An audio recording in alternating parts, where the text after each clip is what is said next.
I liked it, so I put a freaking ring on it. I liked it, so I put a freaking ring on it. I liked it, so I put a freaking ring on it. Wah-oh, wah-oh, wah-oh, wah-oh. The Tyrod Taylor Cover Band League. It's more than a cover band. Well, could not be more confident that Travis will be winning this week and probably slaughtering me. My Jahmyr Gibbs and my CeeDee Lamb, two of the top 5 players at their position as far as talent goes, combined for 13. Yeah, so it's a big old middle finger from the fantasy gods, and yeah, I don't know. All I can say is the rest of my players aren't locked in, so maybe I can at least switch it to be something funny or gimmicky.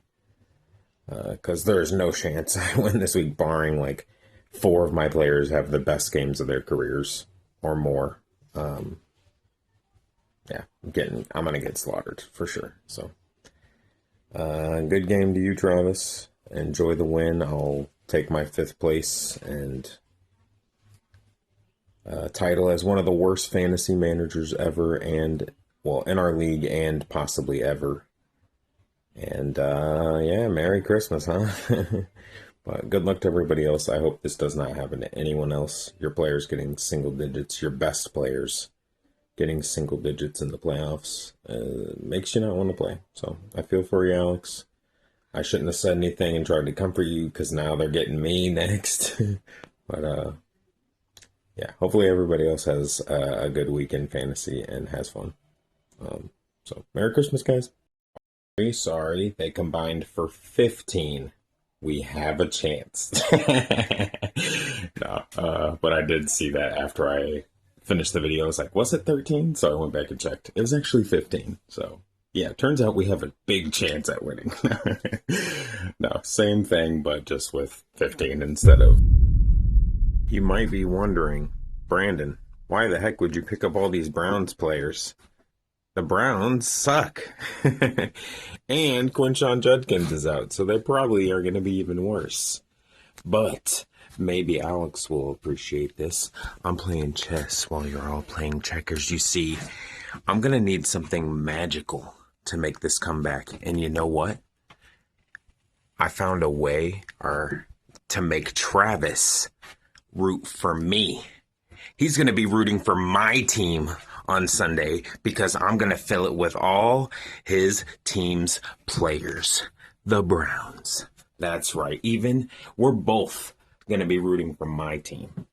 And that is professional fantasy football strats, brought to you by Kansas City with Kuna with Chain.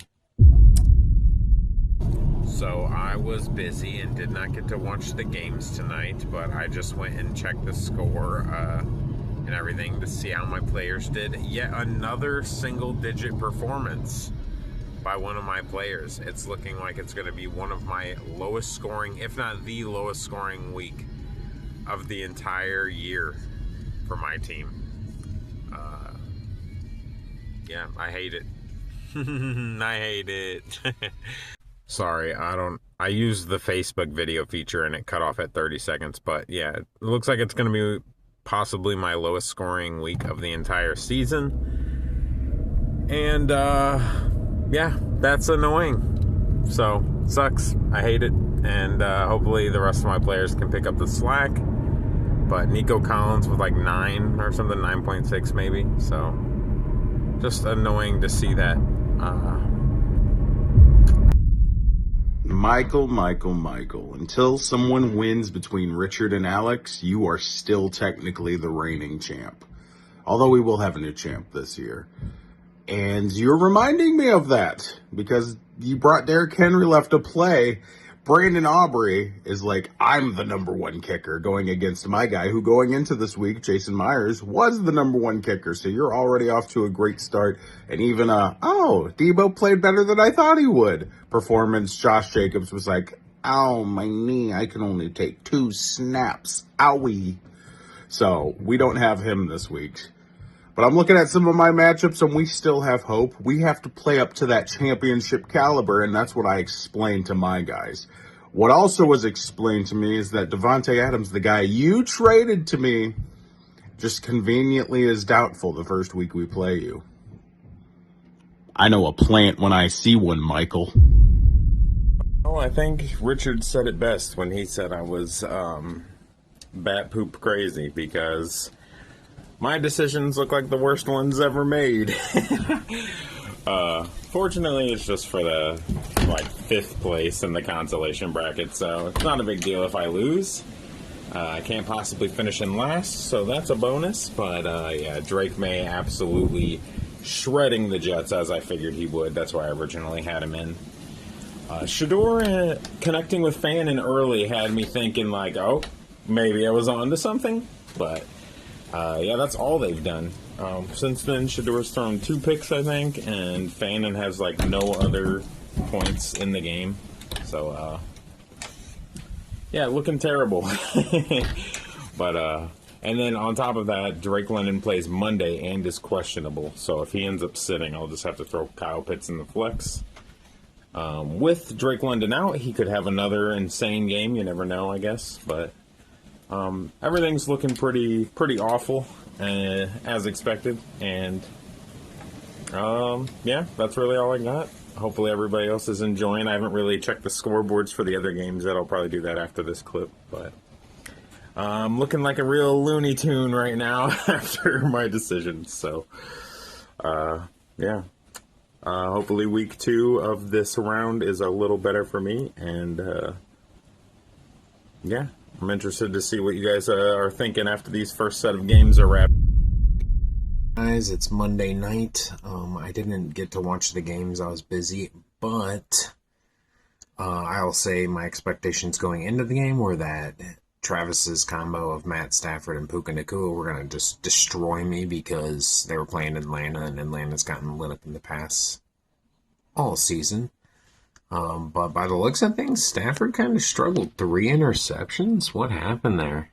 And Bijan just popped off, including apparently a 93-yard rushing touchdown. Holy crap. So despite my Brown strategy really biting me in the butt, I'm still kind of in the game. So I think I'm going to take that as a sign from the fantasy gods and to go full try hard next week and try to just score as many points, and we'll see what happens. Yeah, I can't think of any other schemes or gimmicks to do anyway. So yeah, we'll see what happens, right? It all comes down to this. Well, it's the saddest part of the year. The fantasy season is in the books. And thanks to the help of Jacksonville Jaguar Parker Washington, Brenton Strange, and kicker Cam Little, we completed the comeback and won by a whopping 2 points. Maybe not even that. I didn't do the exact mathematics on it, but I'm sure Richard will let me know the exact number in the chat like last time. But yeah, unfortunately the year is over. Once again, securing myself as 5th place. 2 years back to back, not a good look for us. Total record is now 12-16. Oh no, I'm so bad. But we're trying out here, here in Kansas City. I don't even live in Kansas City. I don't know why that's my team name. It just had a K to go along with Kuna with Jane.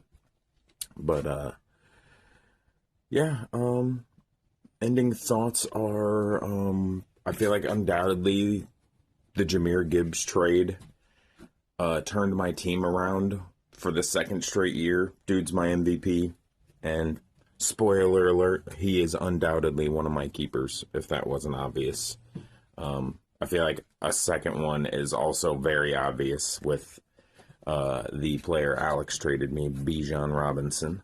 But after that, I have some decisions to make. Nico Collins, Drake London, and CeeDee Lamb, all possible keeper picks. Drake May, low-key, putting his name in the list for me, but I don't know if it's 1 year, so I don't want to go crazy and commit to him yet, but those numbers are hard to ignore.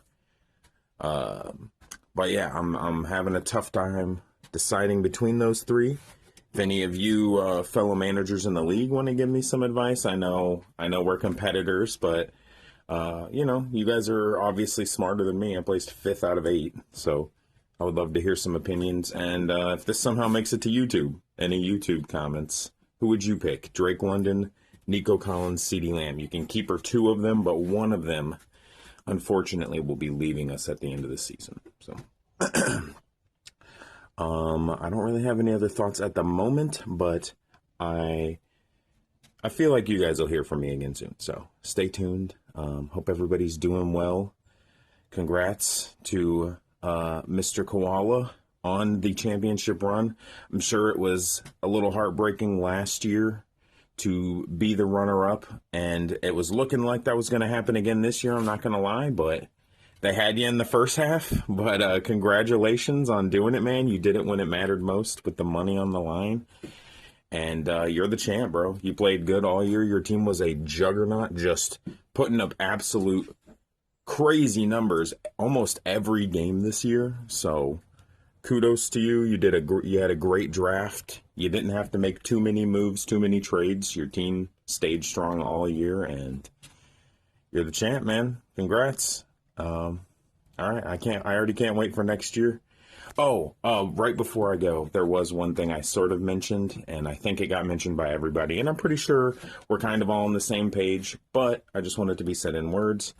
I am totally in favor of starting our playoffs 1 week earlier so that it doesn't end up on those last week games where starters might get sit and you're like scrounging free agents for some weird, like, I don't know, like, I can't think of the word, but you know what I mean? It's like it wasn't our full teams at their full potential for the championship game.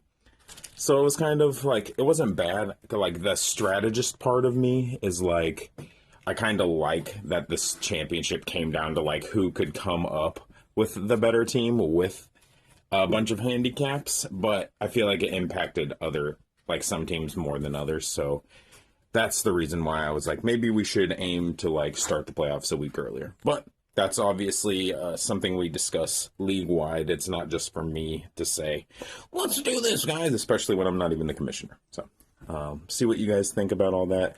Let me know who I should keep her or who you would keep her in my position. You don't have to tell me what to do. But, like I said, I'm sad that it's over. Even though it seemed like at times I wasn't enjoying it, I enjoy the crap out of fantasy football and can't wait for... I think for the final recap of the season, it's fitting to go from the last place matchup and go up, all the way up to the championship. That way we can kind of build. Because building is like Legos, right? Anyway, the matchup in question is the Lou Boy, proving that he is indeed the 8th place team, even though he did not have the worst regular season record. LaMarvelous Chase, the only double-digit losses, you can't even say edged out. He ate Lou Boy. He ate him. And that's even considering last week, I'm pretty sure LaMarvelous Chase forgot to take Lamar Jackson out, who was out. Got him a whopping 0 points. Still managed to win by 50-something points. So it definitely seemed like a one-sided matchup going into week 2, as LaMarvelous Chase's entire team only scored 93 points, and Lou Boys managed to score 124, which was looking very strong for his team, actually. Like, yeah, you had a bunch of single digits, but so did he, and so it was kind of matched tit for tat. And with that goose egg that Lamar Jackson laid, and Joe Burrow putting up 31, it seemed like Lou Boy was running away, and he wasn't going to be last place. But Trey McBride, O'Marion Hampton, they all worked together. Even Tyler Loop, the young rook who had unfortunate stuff happen in the following week, kept him just enough in it to where he could run away with the next week. It's hard to say stuff like kept him in it and stuff like that when his team just kind of dominated week 2, scoring 168 points, doubling the amount of points that Lou Boy had with 85. And it was the reversal of fortunes. Vidal got 2 points. Michael Pittman Jr. only got 3 points. Cortland Sutton only got 1.5. Tyler Warren, 7.6. RJ Harvey, who I don't, good job with sticking for him, man, but good job with sticking with him, like, because there were times where he came in clutch, but I guess that makes sense, though. You know what? I'm just a hater. Meanwhile, on the opposite side of the spectrum, LaMarvelous Chase was just like, his team was like, we're done!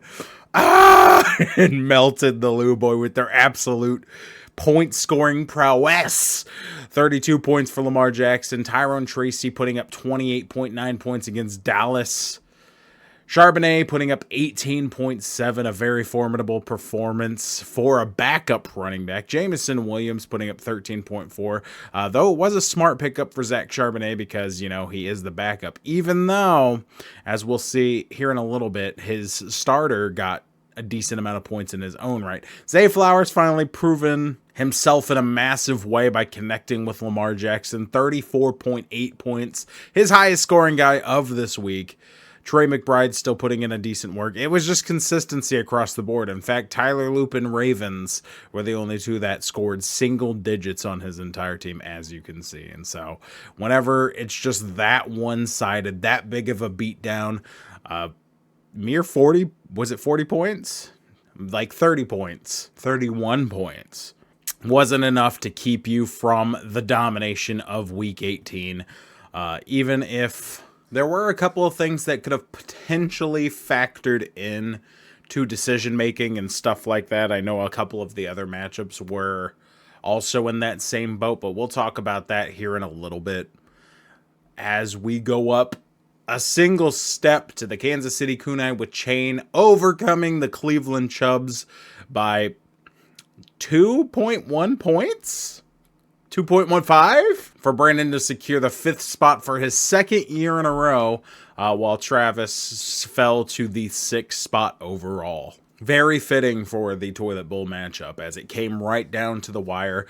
In Week 17, Brandon kind of had a little bit of a gimmick going because a couple of his players underproduced early on. I think it was Jahmyr Gibbs, Nico Collins, and CeeDee Lamb all underproduced. He had decided his team had lost already, and so he decided to go with a gimmick. And that gimmick was, since Cleveland Chubbs, Travis's favorite team, is the Cleveland Browns, he picked up the quarterback, he picked up Harold Fanon Jr., and he picked up Andre Schmidt, so that Travis would have to root for Brandon's team because by proxy, he roots for the Cleveland Browns. Meanwhile, because of that decision, he left Drake May on the bench, scoring 43.8 points. Not the biggest deal because obviously it is the Toilet Bowl and everything like that. But yeah, Bijan Robinson ended up keeping him in it with 42.9 points, making me regret that trade altogether. Earlier in the season, what a boneheaded move by my part. Probably the biggest fumbled thing out of anything all season was trading Bijan Robinson for what I did. Here I was thinking I was playing all smarts and all cutesy and playing chess and all that good stuff. Meanwhile, I just gave up probably the best fantasy player, or if not in the top 5 in all of football, for Breece Hall, who decided that since he didn't have a quarterback, he wasn't going to play. But that's not what it's about. It's about Bijan Robinson keeping him in it by literally, even by playing a gimmick, his team kept him in it very well within 12 points. And I will say, early on, I thought Brandon was onto something because Shadur Sanders connected with Harold Fanon Jr. very early for a quick touchdown. And it was like, oh, dang, Shadur's about to pick this defense apart. And they proceeded to shut him down. As you can see, a 13-6 victory for the Pittsburgh Steelers. But whenever Brandon saw it was that close in week 2, he decided to come away from the gimmick a little bit. Meanwhile, on the opposite side of the spectrum, Matthew Stafford and Puka Nacua, who had connected for, like, I think it was 50 points apiece in their previous week, calmed down a little bit, surprisingly, against what I consider not that formidable of a Falcons defense. But Chase Brown continues to freaking produce, like, all the way down the line, dude. I know for this first half, very unimpressive, but after there was a shift right about here against the Jets where he was like, "Oh yeah, I'm good," and just turned on the Brown Jets. Maybe it has something to do with the Cleveland Chubs. He's putting the Brown in Cleveland. But with Bijan Robinson's huge performance, and other than Matt Stafford, Chase Brown, and then Puka Nacua putting up an admirable 15, nobody really blew up the way they probably were supposed to, which allowed room for there to grow. And so whenever Brandon came in, obviously, since he played Drake May this week, Drake May had to be like, nah, against Miami. It also probably had something to do with the fact that a lot of players were getting split time or no time at all because they were being reserved for the playoffs. That didn't seem to affect Jahmyr Gibbs, though, because Detroit, I'm pretty sure, didn't even make the playoffs this year. But that little fact of people not playing and people being reserved for the playoffs actually worked in Brandon's favor, as he picked up Parker Washington and Brenton Strange, who both worked with Lawrence to have a fantastic game, 19 points, 17 points, and the Houston Texans shutting down Indianapolis, or creating enough turnovers to get that 16-point deficit, and Kim Little just kicking the crap out of that ball. Which pushed him up to 125, making it more than enough to not only come back, but edge out that victory, as we said earlier. Meanwhile, Matt Stafford and Puka Nacua finally came back and had that great connection. Chase Brown putting an admirable 19 points, and that Jaguars defense having a decent 16 points. But that's literally all that happened, because James Cook, I'm pretty sure, had very little to do with this last game. Yeah, and he only got 2 carries, so that's an issue. I don't even think Christian Watson played against Minnesota, because the decision was made by the Packers to sit all of their main players. They had all the strings all the way down at the bottom of the guitar playing. They only played on the bottom strings, and it was just a rough go. So maybe if that hadn't happened and he had played to those like Brandon did a little bit better, he would have probably won. But who's to say that? If wishes were fishes, the world would be an ocean, as the great JR once said. By God! Next, we move to my match, which, as you can see, I got steamrolled by the former champ. We can't call him the champ anymore. He is no longer the reigning defending champion. Pardon me? Overthrew the Zayn State Fur Assassins. And going into... out of the first week, it looked like it could be anybody's ball game, because Jacoby Brissett finally started underproducing. Derrick Henry had his best game of the season. But other than that, other than Brandon Aubrey, who's been consistent all year, he didn't really have too much going for him, which gave me confidence going in. Tony Pollard only put up 11.5, coming off of a really good game the previous week. T. Higgins putting up a low number for him, 9.9. Juwan Jennings, although putting up 12.2, which is more than I personally would have given him, it's still better than nothing and better than some of the numbers he's been getting.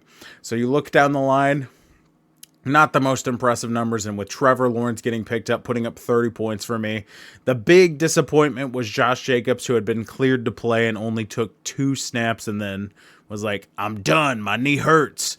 In fact, I'm pretty sure he had 3 points and then he fumbled the football, and they were like, we're not putting him back in. So Jonathan Taylor putting up a decent 17.4. It's better than what he's been doing. Deebo Samuels put up 11.4.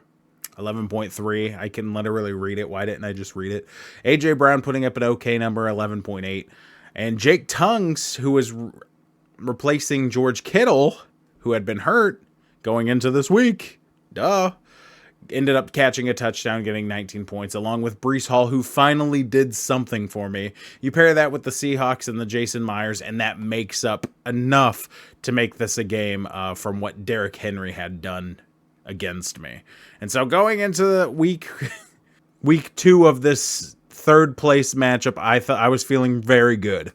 Unfortunately, as you can see by this number right here, 151-86, I got absolutely dog walked in week 18. Because Jackson Dart put up numbers. Ramondre Stevenson decided to have a game. He's been useless all season, but since it's the week of the backups, he was like, wait a second, I am good.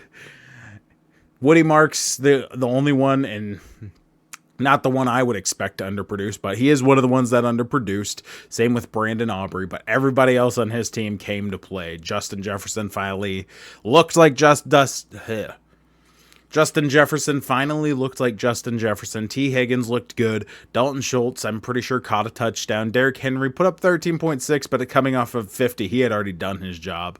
And the Vikings D put up 12, which my Seahawks did better than them, but then Jason Myers, I'm pretty sure, missed 2 field goals.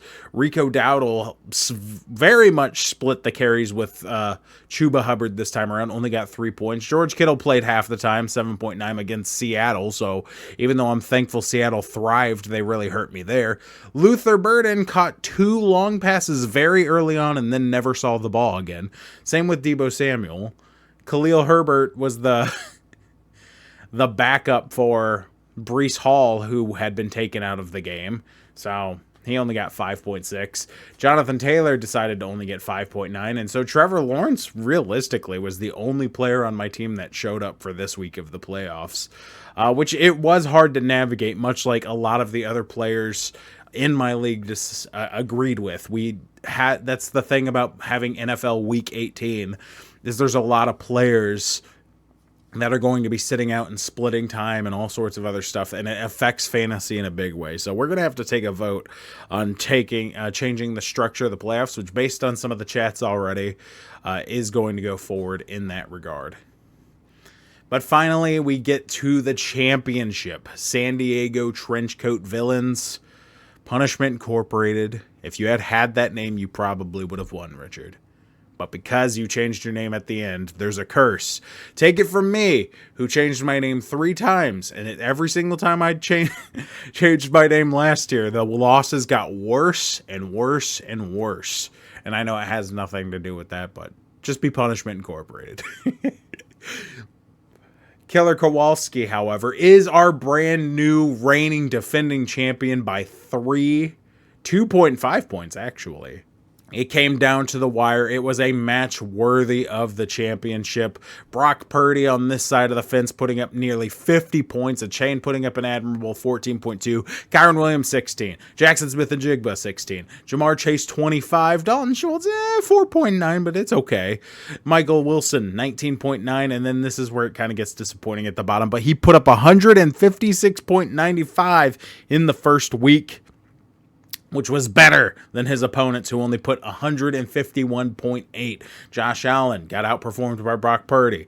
Christian McCaffrey putting up 29.1 points. You would expect that.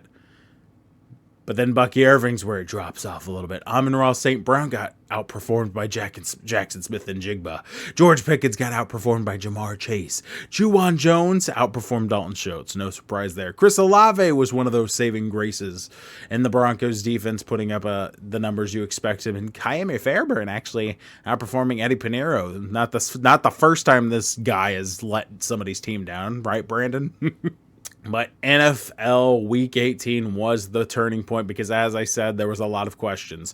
Me and Alex discussed a couple of things of who you would rather play, Josh Allen or Bo Nix. I was like, well, both of them are like deep in the playoffs, so they're probably not going to see much playing time.